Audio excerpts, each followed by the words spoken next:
be able to talk yourself into it or down. You go down in the underground, you come stand right underneath this. You can see the elevator, how it's all put together, and all of that. So the building on the corner, I'll just tell you right now, was recently Schleiock's Menswear, okay? And that the two brothers that ran that store, I believe that they had the most haunted property in town. It was always stuff going on with them. I had met them and interviewed them when I worked for Channel 2 on a totally unrelated story. But they would frequently have what they call their phantom shoppers, so they would be working at the register. They'd look up and see somebody in the store. They'd go over to ask them if they could help them. There wouldn't be anybody there. So they had a major connection out to the underground tunnel system. All that's been taken away. You see how the sidewalk ends and the new stuff. That's literally where the filled-in tunnels take off from. So, and we'll shoot up here. Right.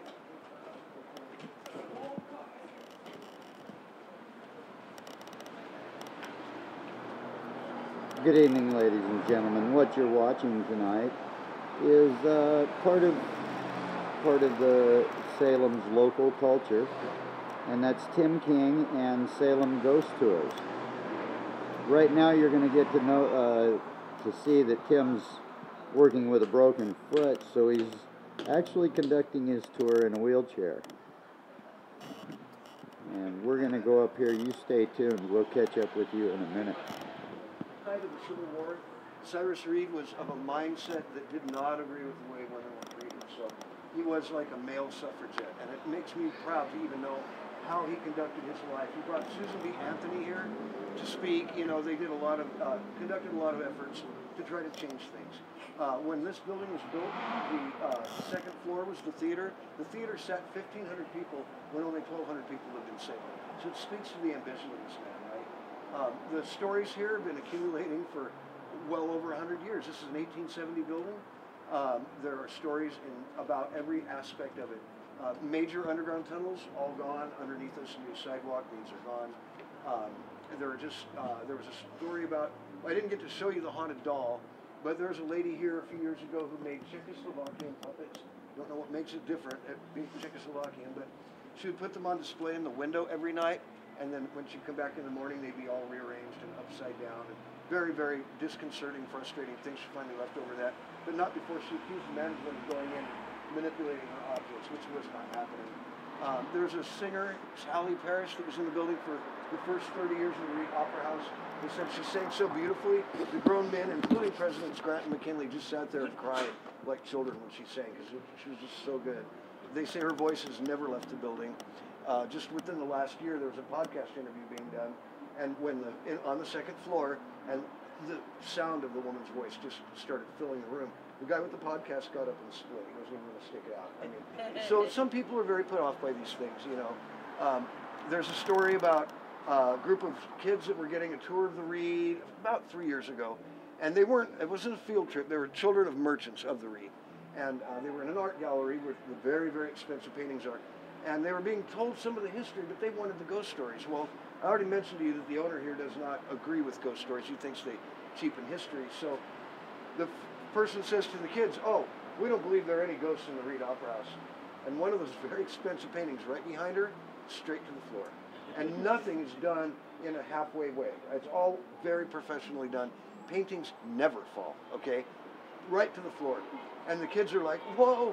And she says, quick on her toes, "Well, you guys, if that was a ghost, don't you think another painting would fall?"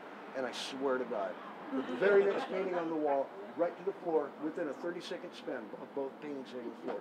So I'll just tell you that the ghosts here don't like being denied, but they go, you know, the Reed Opera House is famous for the torso ghost. It's a very unusual description, and I don't think I ever finished this, but remember the orb, right? It starts with an orb. The most commonly observed ghost is going to be a transparent, see-through person. A ghost can't project themselves to you like this. It would take too much energy. But the drain of that energy in order to manifest is why a room gets cold when you're in a room with a haunted entity. The Reed is known for the torso ghost.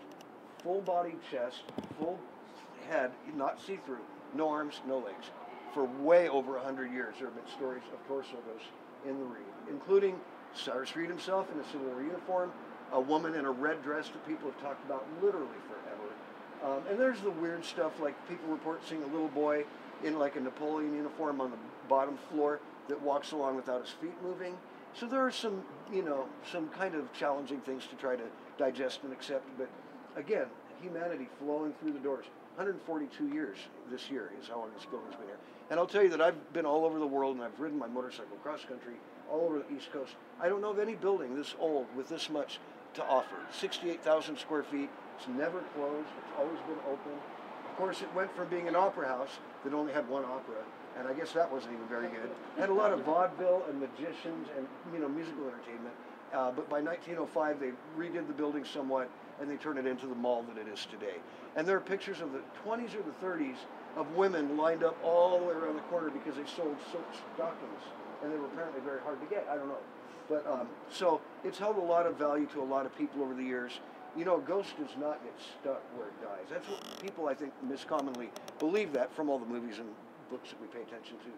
But a ghost has free will. And I just think that places like this have more activity because that's where people want to be. That's where I'd be here, right? If I died as a ghost, I don't think I'd go to the Capitol. But I think that, again, that's, the reason. So many people, it's so important in Oregon's daily life. So anyway, strongly recommend being patrons of the Reed and enjoying it and taking it in, and it has a lot to offer. It's a really, really nice spot. And I'm keeping you guys out late, so we better get going. How you doing, man? I'm good. How are you doing? Good. You ready for Wednesday? Oh, absolutely. I'm freaking excited, man. So I'm going to let you get on ahead, and I'm going to go back and talk to the folks here for a minute. Sounds good. All right, Jerry. Thanks, Jim.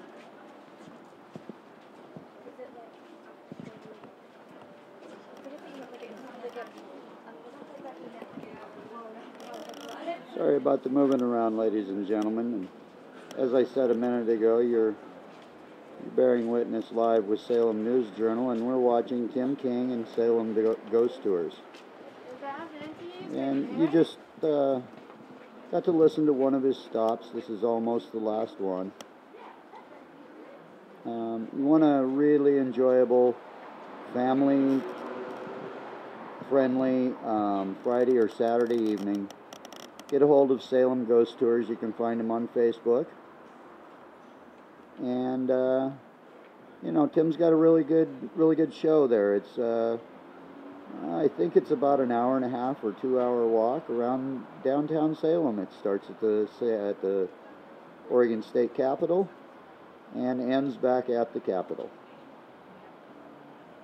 So at this time, we'd just like to thank you for bearing witness live with Salem News Journal, and have a great Saturday night.